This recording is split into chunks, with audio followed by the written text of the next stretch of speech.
नमस्कार, मैं Vandana Agrawal right India news channel में आपका बहुत बहुत स्वागत करती हूँ। सांच को आँच नहीं, कहने को तो ये सिर्फ एक मुहावरा है, लेकिन इस मुहावरे पर खरे उतरते नजर आए आदरणीय विनय गुप्ता जी व कांग्रेस के जिला अध्यक्ष आदरणीय राजेश चौहान जी। जिस अंदाज में उन्होंने पत्रकारों के तीखे सवालों पर भी संयम न खोते हुए सच्चाई का हाथ थामे रखा व जनता की समस्याओं को लेकर सरकार की कड़ी आलोचना की। उन्होंने यहाँ तक कहा कि जनता की भलाई के लिए अगर उन्हें जेल भी जाना पड़ेगा तो वह इस कदम को उठाने से पीछे नहीं हटेंगे। जी राजेश जी, सभी दोनों को एक बड़ा सवाल है कि सरकार के विरुद्ध कोई भी आवाज उठा रहा है, चाहे वो समाज सेवी हो, चाहे वो विपक्ष के हो, उनको तमाम सारे प्रावधान के अंतर्गत NSA और भी तमाम सारे डिफेंडिंग चक्कर में उनको फंसा दिया जाता है, उनको जेल में भी डाल दिया जा रहा है। तो उस संबंध में राजेश जी क्या कहेंगे? आप लोग आवाज उठाएंगे भी तो हो सकता है आपको जेल में बंद कर दें। देखिए, हम जेल जाने से डरते नहीं हैं। हमारा कांग्रेस पार्टी का इतिहास रहा है। 70 सालों में जब देश को आजाद कराया तो इस देश में सुई तक नहीं बनती थी। आज जो लोग बड़े बड़े दावे कर रहे हैं कि 70 सालों में क्या हुआ, मैं उनसे पूछना चाहता हूं कि आज कोरोना महामारी के दौर में आप एक चीज बता सकते हैं? क्या आपने हॉस्पिटल बनाया? क्या आपने डिस्पेंसरी बनाई? क्या आपने सड़क बनाई? क्या आपने स्वास्थ्य के लिए कोई काम किया? आज कोरोना महामारी में अगर दिल्ली में काम किया शीला दीक्षित जी ने काम किया, ये संगम विहार जहाँ खड़े हुए हैं, अगर सज्जन कुमार जी यहाँ नहीं होते, सतीश गुप्ता जी यहाँ नहीं होते तो शायद ये संगम विहार भी नहीं बचता। आज लोग बात करते हैं कि 70 सालों में क्या हुआ। अरे 70 साल छोड़िए, आप मुझे कोई एक काम तो गिनाइए कि आपने क्या काम किया है यहाँ पर लोगों के लिए।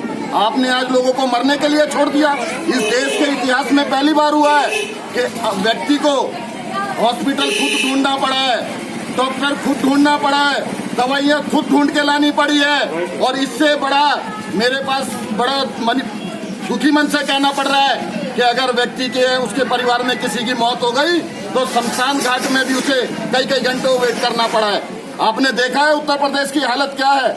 आप देख रहे हैं कि लाशें किस तरह नदी के किनारे। मैं वही सवाल कर रहा हूँ कि आप तमाम सारे असुविधाएं, दिक्कतें, प्रॉब्लम्स ये गिना रहे हो, मगर गिनाने में जब कानूनी तौर पर वो कार्रवाई करके आपकी आवाज को बंद करे जा रहे हैं, ऐसे अनेकों उदाहरण है जी। अब आपके ऊपर मान लो सपोज दैट या बीजेपी में जो बीजेपी वाले अगर चाहें तो आप लोगों को किसी भी तरीके से केस में फंसा करके आपकी आवाज को बंद भी कर सकते हैं। आप कह रहे हैं कि वो फंसा सकते हैं? बिल्कुल। अगर इस जनता का दुख और दर्द उठाना अगर जुर्म है तो हम उठाएंगे, हम जेल जाने के लिए तैयार हैं।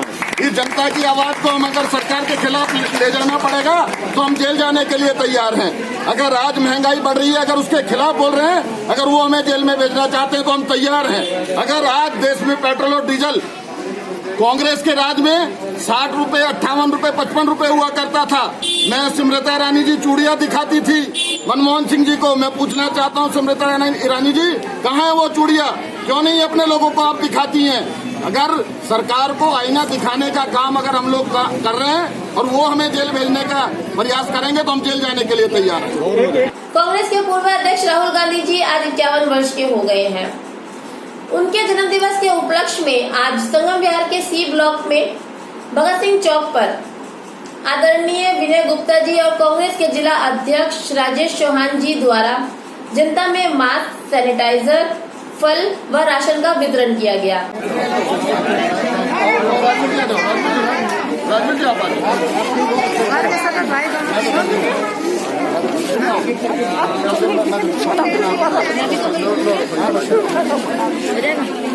इसी मौके पर कुछ तीखे सवालों का सामना विनय गुप्ता जी को भी करना पड़ा, जिसके जवाब में उन्होंने जनता के साथ कोरोना काल में हो रही असुविधाओं का दोषी सरकार को ही ठहराया। जी आपसे सवाल है कि क्या एक दिन में गरीब जनता की जो ये महंगाई की बात है या भुखमरी की बात है या सैनिटाइजर है, क्या एक दिन के इस कार्यक्रम से जनता का भला हो जाएगा?